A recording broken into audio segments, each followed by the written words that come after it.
आज का हमारा क्वेश्चन है a straight wire of length 5/2 metre is bend into a circular shape if the wire were to carry a current of 5 ampere calculate the magnetic field due to it before bending at a point distance 0.01 times the radius of the circle from it. तो ये question में है कि straight wire है जिसकी length जो है 5/2 metre है, उसको बेंड करके सर्कुलर शेप दे दी जाती है, ठीक है, और उसमें जो 5 एम्पियर का करंट फ्लो कर दिया जाता है। तो हमें मैग्नेटिक फील्ड जो है दो कंडीशन में फाइंड करना है। एक कंडीशन में तो तब बिफोर बेंडिंग द वायर किसी पॉइंट पर, दूसरी कंडीशन में after bending the wire eight the centre of the circle. तो जब तक हमने इसको बेंड नहीं किया है तो वायर स्ट्रेट है, तो इसकी लेंथ ये है 5/2। तो अब जिस डिस्टेंस पर हमें मैग्नेटिक फील्ड फाइंड करना है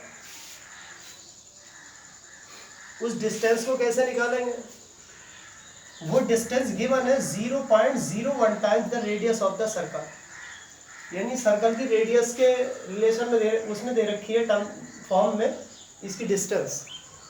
तो जब उसे बेंड करके हम सर्कल बनाएंगे तो उसकी जो रेडियस आएगी सर्कल की, ठीक है, उसका 0.01 टाइम्स डिस्टेंस पर हमें मैग्नेटिक फील्ड निकालना है स्ट्रेट वायर के थ्रू, ठीक है। तो सबसे पहले हम उस डिस्टेंस को ही फाइंड करते हैं। पहले तो हम उसकी रेडियस ये निकालेंगे, length of the wire is the circumference of the circle. जब हम वायर को बेंड करेंगे तो सर्कल बन जाएगा वो, तो उस वायर की लेंथ जो है वो सर्कमफेरेंस बन जाएगी सर्कल की। तो length of the wire is equal to circumference of the circle. तो लेंथ क्या है वायर की है, तो सर्कमफेरेंस क्या होगी 2πr, capital R with the radius of the circle. ये गिवन है π/2, 2πr, पाई से पाई कैंसिल, तो ये 1/2 इज इक्वल टू 2r हो गया। तो r की वैल्यू कितनी आ गई 1/4, ठीक है। तो ये रेडियस निकाल दी हमने सर्कल की। अब जो डिस्टेंस गिवन है जिस पॉइंट पर हमें मैग्नेटिक फील्ड निकालना है उसको हमने स्मॉल r कह दिया, तो वो है 0.01 और capital R। 0.01 time the radius of the circle कह रहा है, तो अब ये क्या होगी 0.01 इंटू आर की वैल्यू कितनी है 1/4। अब इसे सॉल्व कर दो, पॉइंट हटाएंगे 2 0 नेक्स्ट कर देंगे यहाँ, तो ये क्या हो जाएगा 1/400, ठीक है। ये स्मॉल आर की वैल्यू आर। तो अब हमें स्ट्रेट वायर के थ्रू मैग्नेटिक फील्ड की इंटेंसिटी फाइंड करनी है इतनी डिस्टेंस पर।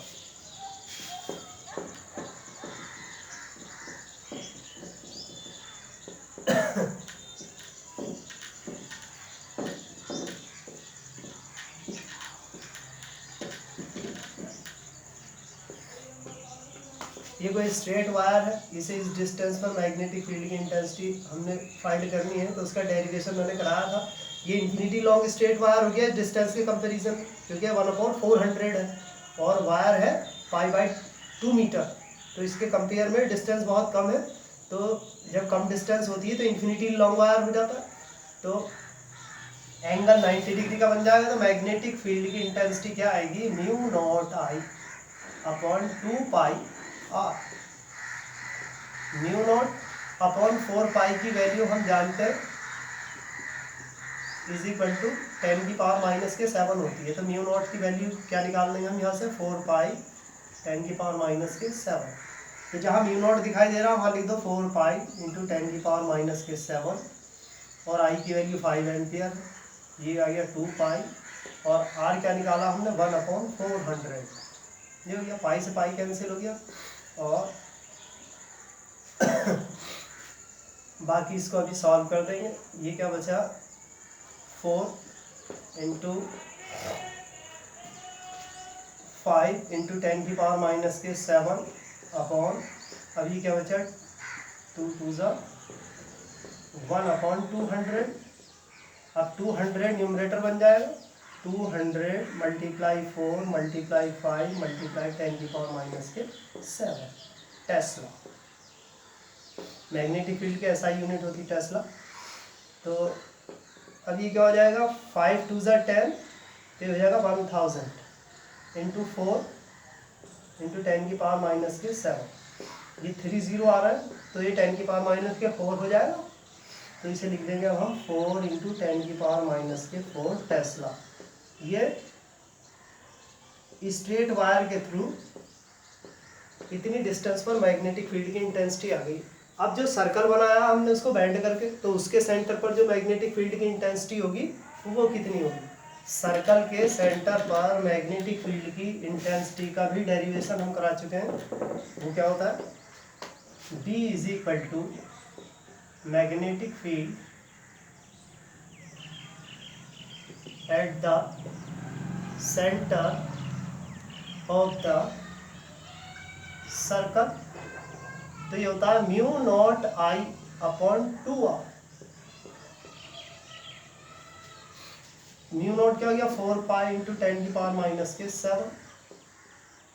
आई तो 5 एम्पियर है, 2 आर की वैल्यू है 1/4। ये 2 टाइम्स कैंसिल हो गया, ये न्यूमरेटर बन गया कि 4 पाई इंटू 2 मल्टीप्लाई 5 मल्टीप्लाई 10 की पावर माइनस के 7। तो ये क्या हो गया 4 पाई इंटू 10 मल्टीप्लाई 10 की पावर माइनस के 7। तो ये हो गया 4 पाई और 10 की पावर माइनस के 6 टेस्ला।